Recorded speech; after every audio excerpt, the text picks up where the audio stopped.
చంద్రబాబు చెబుతున్న ప్రాంతంలో రాజధాని 30-40 ఏళ్లైనా సరే పూర్తయ్యే పరిస్థితి లేదని సంచలన వ్యాఖ్యలు చేశారు YCP state coordinator Sajjala.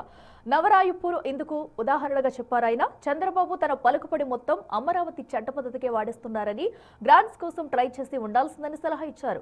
Jagan ఇవాళ మావిగన్ అనడంతో అందరూ ఉలిక్కి పడుతున్నారని, జగన్ సూచించిన పేరు సంగతి ఎలా ఉంచితే ఆ ఖర్చులో 10% రాజధాని రెడీ అయిపోతుందని, ఇప్పుడు పెడుతున్న ఖర్చు కూడా రాదని చంద్రబాబు చెబుతున్నారని, ఇందుకు ట్యాక్సులు కూడా అదనమని బాబీ చెబుతున్నారని దుయ్యబట్టారు సజ్జల.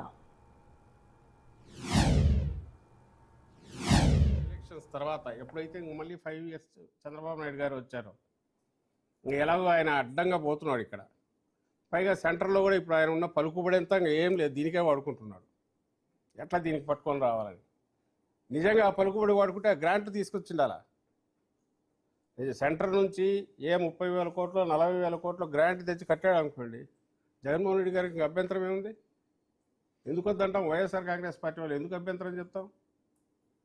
నువ్వు అది తీసుకురాకపోగా అప్పులు పుట్టించడమే పెద్ద నీకు ఫేవర్ చేసినట్టు వాళ్ళకి థ్యాంక్స్ చెప్పి ఆ అప్పులు హై ఇంట్రెస్ట్ అప్పులు తీసుకొచ్చేసి వాటితో ఇక్కడ కట్టేసి ఇది చేస్తున్నాడు.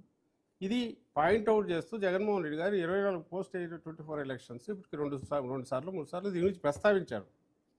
పార్టీ నాయకులు మేము కూడా ప్రస్తావించాం.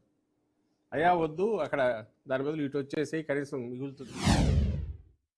జగన్మోహన్ రెడ్డి గారు ఇప్పుడు దానికి ఒక మాట ఖాయం చేసి ఎప్పుడైతే పిలుపిచ్చారో దానికి ఒక షేప్ వచ్చినట్టు అయింది.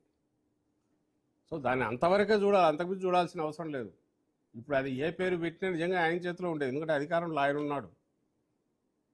ఇంకో 4-5 ఏళ్ళు 3 ఏళ్ళు అది నెక్స్ట్ ఇది 29 వరకు నెక్స్ట్ ఎలక్షన్లు ఎప్పుడు వస్తే అప్పుడు అంతవరకు ఆయనే ఉంటాడు. So it is his call. ఈ పేరు అన్నందువల్లనే ఈరోజు ఉలిక్కిపడ్డారు. ఆ పేరులో ఒక హేతు పద్ధతి ఉంది.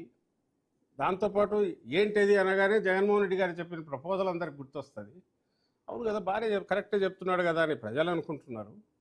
ఇందులో ఏం అసంబద్ధత ఉంది? కరెక్ట్గానే ఉంది కదా, నీ దాంట్లో అసంబద్ధత ఉంది కదా అని చంద్రబాబు నాయుడు అడగడం మొదలుపెట్టారు. దానికంటే ముఖ్యంగా నా ఉద్దేశంలో ఈ కృత్రిమంగా చంద్రబాబు నాయుడు బిల్ చేస్తూ వచ్చిన ఈ అమరావతికి వ్యతిరేకంగా ఏదన్నా మాట్లాడితే అది ఏ విషయమైనా సరే వ్యతిరేకంగా ఇన్ ది సెన్స్ ఆడ ఖర్చు గురించి కానీ అవినీతి గురించి కానీ ఏదన్నా కూడా వీళ్ళు రాజధానికి వ్యతిరేకమైన ముద్ర కృత్రిమంగా వేసి కొడుతున్న దాన్ని ఫస్ట్ బ్రేక్ చేసింది.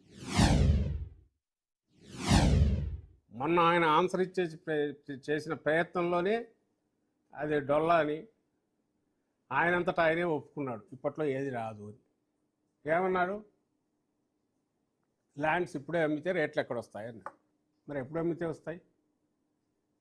ఎప్పుడు అమ్మితే వస్తాయంటే ఆయన మాటలలోనే పూర్తి డెవలప్ అయ్యి అంతా ఇదైపోయి బిల్డింగులన్నీ కట్టి యాక్టివిటీ మొదలై కొత్త కొత్త ప్రాజెక్టులు వచ్చి అవన్నీ పూర్తి అయిన తర్వాత అప్పుడు ల్యాండ్ అమ్మితే 4 రూపాయలు వస్తాయి ఇదంటే. మరి అంతవరకు నీ ఇంట్రెస్ట్ లేదు. 100 నువ్వు రూపాయికి పెడితే రూపాయికి 2 రూపాయలు అప్పటికే ఇంట్రెస్ట్లు అయితే అది ఎట్లా రికవర్ చేస్తావు? లేదు, చెప్పట్లా.